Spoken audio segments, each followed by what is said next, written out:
So at Finding Love, we're trying to figure out ways just to keep the conversation going. So we are introducing this new 4-minute controversial conversations.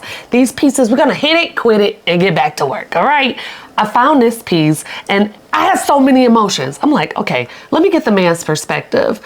It's on Spiritual Word, and it basically is a tweet from somebody or an X from somebody.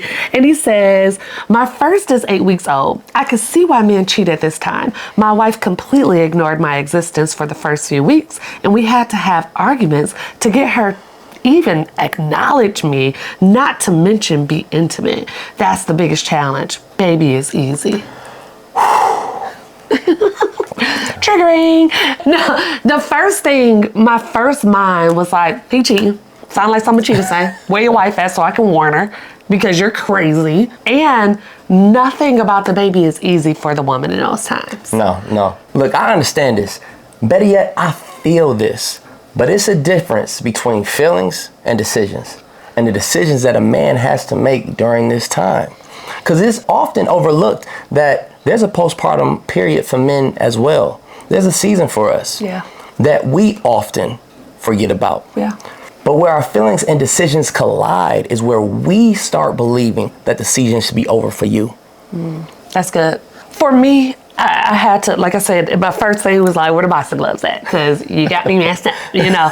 But I had to think about it. Yeah. And the analogy that came to mind was a woman with 2 children. Mm-hmm. One is like a straight A student, go-getter, extroverted, is out here just doing their thing. Really don't even got to check their work no more. And then you got a special needs kid. Right? Somebody that can't, tie their shoes or feed themselves or do anything self-sufficiently, and you just naturally give that child a little bit more of your time. I want to say the husband is a special needs kid, but he is not in this analogy. He is, in fact, the self-sufficient one who can go back to work, who can go back to life as he's always known it immediately. Where I have this new being that I'm learning to love, learning to nourish and treat and do all of the things for.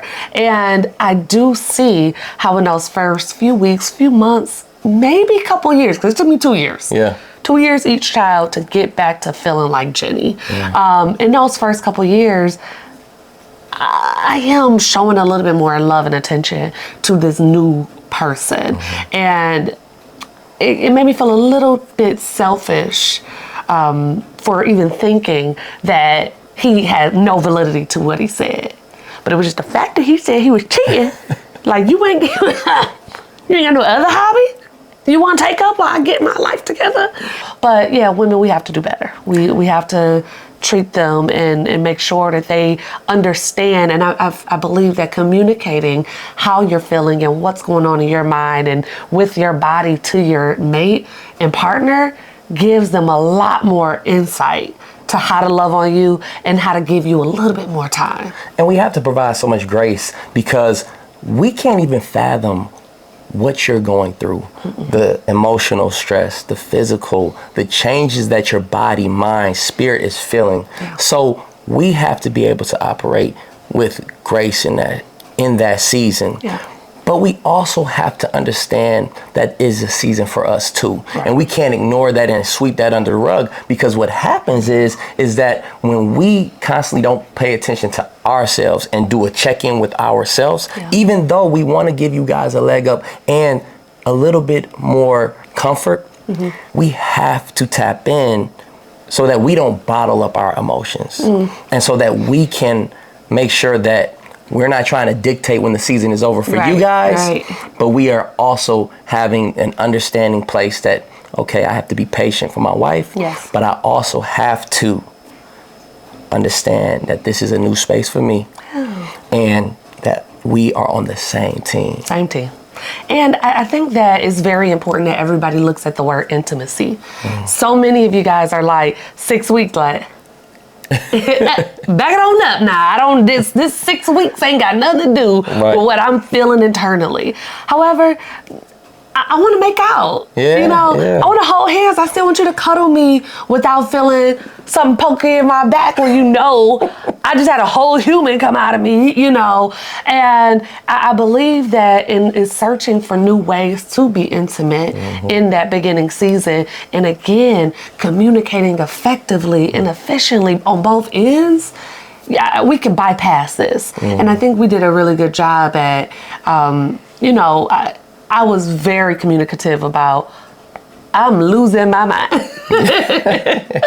My breasts are sore, but I remember times I didn't feel like Cass was getting enough milk. And I kept telling you, go make some formula.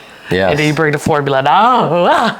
What kind of mother do you think I am? And so just that up and down of not knowing if I'm being a good mother, not knowing exactly what that means or what the standard is. Yes. But communicating that with you so that you can know, like, oh, okay, she trying to figure this out. Right. Right. Versus me acting like I got it all handled. And, some women they turn it on with motherhood. They like, breastfeeding, washing dishes, like it's nothing. And the men, I think that you often see that as a superpower. We tired of being strong. Yeah. We don't want to be strong no more. Help us help you, And just looking at different ways to be intimate during that time is going to be huge for somebody that's thinking like that. So you got our thoughts. We want to know, how do you feel about men in that postpartum season? And fellas, remember, I feel this post, but that doesn't mean I agree with the post. There's a difference between how we feel and the decisions that we make and how we have to show up for our partner.